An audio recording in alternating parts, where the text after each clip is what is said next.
Hello అండి. ఇది ఏందబ్బా వీడియోలో అనుకుంటున్నారా? ఇది ఏం లేదండి. మనం ఇంట్లో ఎప్పుడు యూజ్ చేసే బీట్రూట్.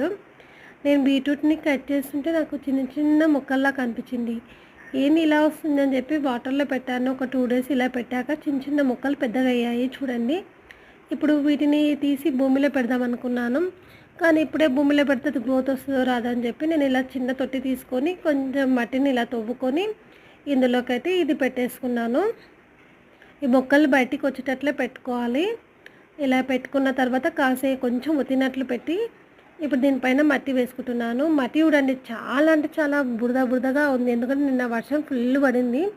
సో ఇప్పుడు దీనికైతే ఎటువంటి వాటర్ అయితే అవసరం లేదు. ఇంకా కొంచెం మట్టి తీసుకొని దీనిపైన వేసేసుకున్నాను. అంతే అండి. చూద్దాం ఇదైతే గ్రోత్ వస్తుందో రాదో చూద్దాము. నెక్స్ట్ వీడియోలో నేను ఖచ్చితంగా ఇది పెడతానండి. అప్డేట్ అయితే ఇస్తాను. ఇది గ్రోత్ వస్తే మాత్రం చూపిస్తాను.